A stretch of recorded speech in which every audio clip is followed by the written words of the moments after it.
Awesome. Well, All right. Dweezil Zappa, everybody. Hi. Thank you for attending. Thank you so much for being here. Really appreciate it. You flew in yesterday for this. I did. I got in yesterday. I'm feeling fine, though. You have a pretty unique experience when it comes to starting with the instrument and evolving with it, because your starting point was most of us's end game, ultimately. We want to have the old guitar and the old amp and crank it loud and do it like this. What does your tone quest look like? Well, the thing is, I always liked the sounds that my dad made on the guitar, but he used very different equipment and he had a very strange style of playing. So it was very idiosyncratic to him. And when I would hear what he was doing as a kid, I would think to myself, one day I'll figure out how to do something like that. Yeah. But what really got me motivated to play guitar was not necessarily my dad's music straight out of the gate, although I loved it. But I heard Randy Rhoads and Edward Van Halen when I was 12. That because it was very guitar-centric. I could really focus on listening for just the guitar. Yeah. Because we didn't have the tools we have today where you could strip out the guitar and hear it by itself or slow it down.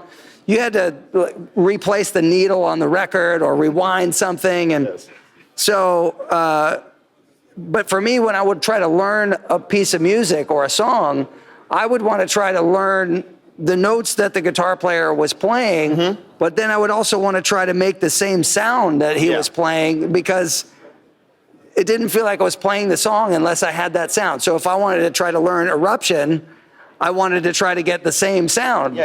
But of course, as a kid, I didn't know how to make that sound, and there wasn't anything that could actually just easily make something sound like that. But long story short, I've learned over the years what certain equipment sounds like.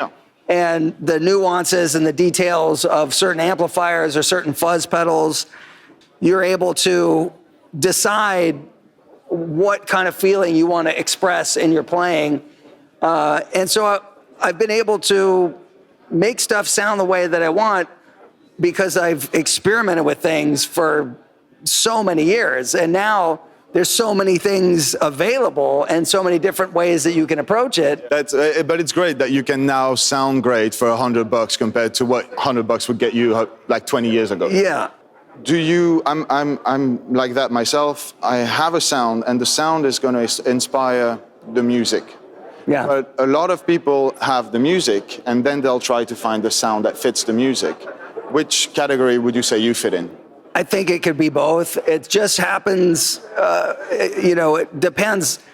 Sometimes you could pick up a guitar without it being even plugged in, and it has a personality. Yeah. And then you plug it into something, and it takes you in the direction that is needed. But let's say you're trying to recreate a very specific sound, and you don't have the actual equipment that the person used, whether it's Van Halen or, in my case, a lot of the stuff that my dad did.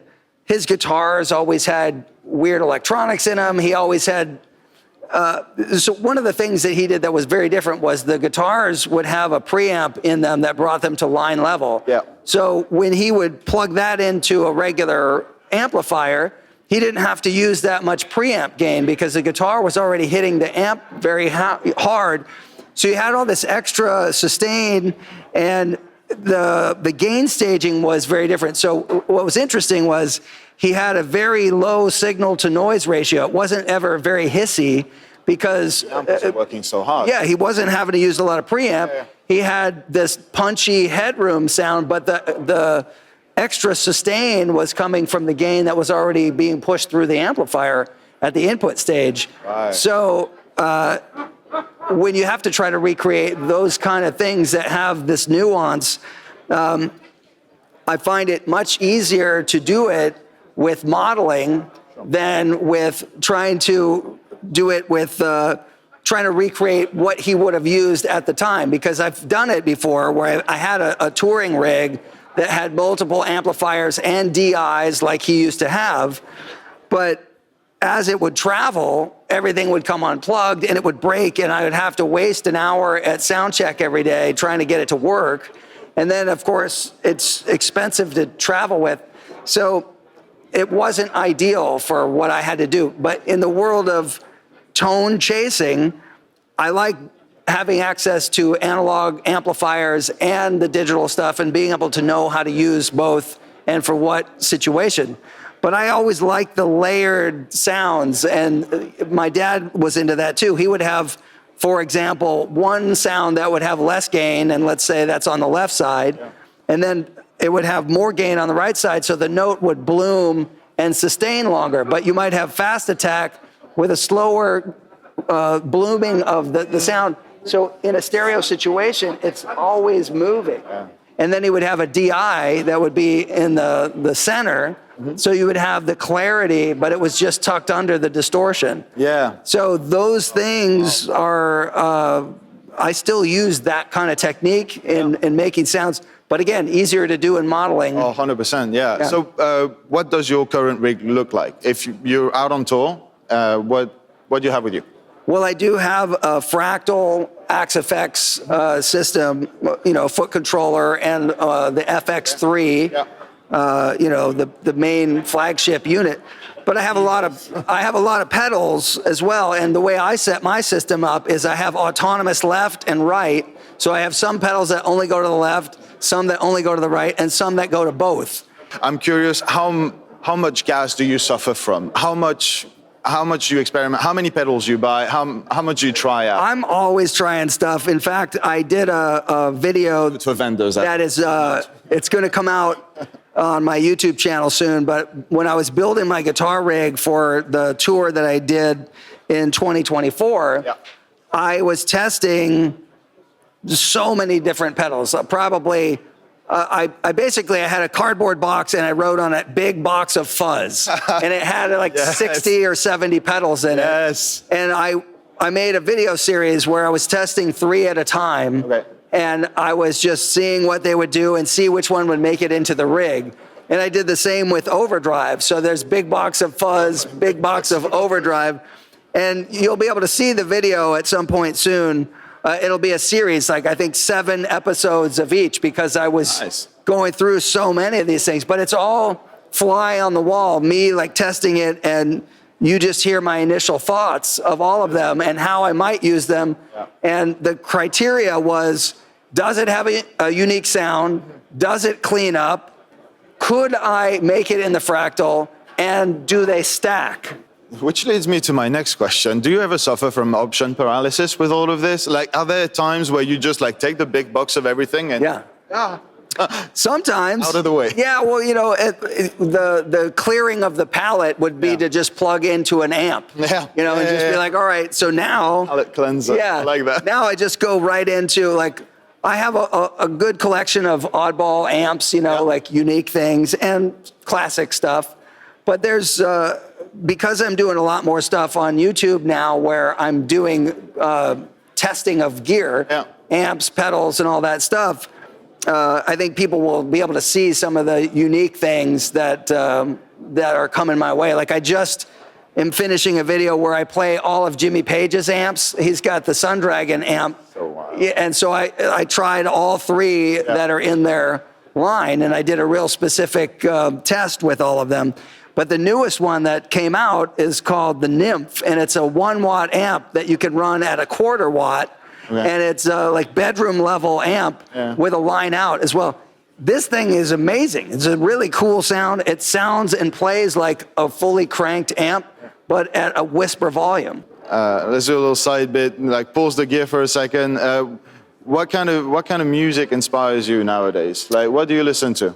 Well, for guitar, I'm trying to adapt things from other stuff. Like, I have an interest in microtonal music. I have an interest in folk music from different places like Bulgaria or even, Middle Eastern stuff. So I have some guitars that I've done weird things with where I have one SG where it has the top 3 strings are fretless and the bottom are fretted. So I can still play chords easily, but then I can slide around, and it has a sustainiac in it, so I can have it do all kinds of stuff. But that helps with all those kind of ornamental phrasing things. I really appreciate that you have those ventures outside of just guitar-driven music and bring that into the world of guitar. Yeah. Let's go back for a sec about that half-fretted guitar. Do you still do a lot of that? Do you do a lot of that tinkering yourself? Is that... Well, I don't know how to dress the neck to do that, but when I had this done, nobody had made anything like this before. So one of the things that was interesting was the frets for the low strings. The idea was like, well, how do you transition to the fretless part? Does it need to have a bevel, or do you still keep it high? And so at first I said, okay, before you change it and slope it, keep it high, because I want to see if it will yodel. Right, yeah. You know, you could pull it. Oh, yeah. Of course. And so it did some really cool sounds like that. Nice. And then, I was like, well, I know what it does that way, but let's just smooth it. And so when it smoothed it, it didn't yodel anymore. And then I was kind of like, I should have kept it where it would yodel more. But the thing that's cool about that guitar is I did have one little adaptation where I got Fishman to make a bridge, because it has a piezo bridge on the guitar. But because I wanted to be able to still play chords and put my fingers in the same spot as I would on a fretted guitar, I had to make it so that the bridge element could flatten intonation-wise towards the nut even more. So this bridge had to be cut in half, and the high strings had to be moved towards the end of the neck. Yes. And so that made it so that I had more room to intonate, because when you play fretless, you basically have to play on the fret line. Right, yeah. And so if you're going to try to play like triads, you can't put your finger in the right spot. I put my finger where they needed to be, and I intonated it for where my finger had to be, and then now I could play chords and I could slide them. And so is that the direction you're going into now, like keeping exploring that way? And like... Yeah, I like all that kind of stuff, but the thing for me is I haven't had time to really think about writing specific new music. I did do a thing a few months ago in Holland where I played with the Metropol Orchestra, and I was able to write music for the orchestra. So that was a very interesting thing. You know, I had a 14-minute piece that is fully orchestrated. Oh, wow. But then I took some of my other older songs and orchestrated them for the Metropol.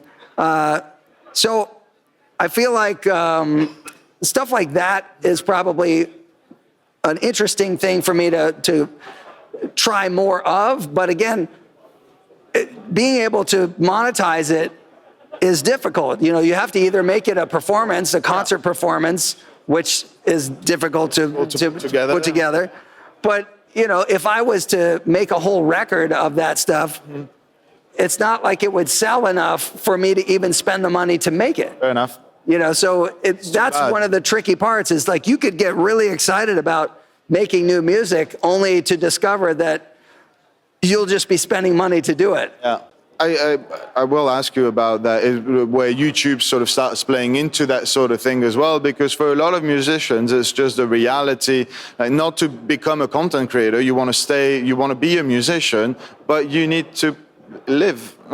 And all of that kind of plays into it. And then, you know, it's just a different way to live from that music and those experiments. So is that where YouTube sort of plays in for you? Do you want to bring more content like this? Yeah, I've started doing a lot more focused stuff on my YouTube channel, because in the time that I'm not touring, it makes sense to try to make stuff that I find fun to make, that maybe other people will be entertained by watching. Yes. But it could then also drive people to my website if they want to explore music that's available. But as I am able to do more stuff on YouTube and put out concert performance things that would never have an ability to come out, like, because right now, you know, the people that support what I do tend to be my age and up. know, that my dad's fans, and they also like things that you can hold physical product, like DVDs and things. But that's such a small market, so it would be hard for me to do like a full concert on a DVD release because it wouldn't sell enough to even bother making it. So what I have is an archive of like, I don't know, a dozen concerts that I'm trying to now edit and put out so I can do pieces of them for free on YouTube, but then eventually they'll go onto my website and you could stream it from there. But, you know, nobody has this figured out. But if you're an independent artist, this is what you have to deal with. You have to figure out how can you have this relationship with your fan base that is a mutual thing, and have the understanding that if you're able to provide enough things over a period of time, that it might make it worth it to do a subscription-based kind of thing, but direct to them from your own website. And that's what I'm working to do. Do you have any final words for our audience? Where can they find you? What do you have going on? Coming up? I have not toured in Europe since 2019, so we're trying to figure out a way to do a tour next year. Nice. And what we've just discovered is that it would be the 20th anniversary of when I started the project of playing my dad's music, because I started in 2006. And wow. I toured annually, consistently, up until the whole shutdown of the world. You know, but oddly enough, if you look at the amount of dates that I've played versus the amount of dates that my dad played over a similar period of time, I've now played more shows playing his music than he has. So that's that's epic. So it's kind of crazy that in the 20-year period that it's eclipsed, because we've done, I don't even know, probably more than 1,300 shows. But the music is very complicated. So it's hard to tour that music, and so. Long story short, it would be nice to come back to play in different countries in Europe and celebrate this sort of milestone of. I didn't realize it was 2006. But I guess for me, it's always been overshadowed a bit by the Dweezil plays whatever the F he wants, cease and desist, that will live in my head rent-free forever and ever. So. That was a good one. That was a good one. Thank you so very much for your time. I really appreciate it. Thank you guys for attending. That was Dweezil Zappa. Thank you. Thanks.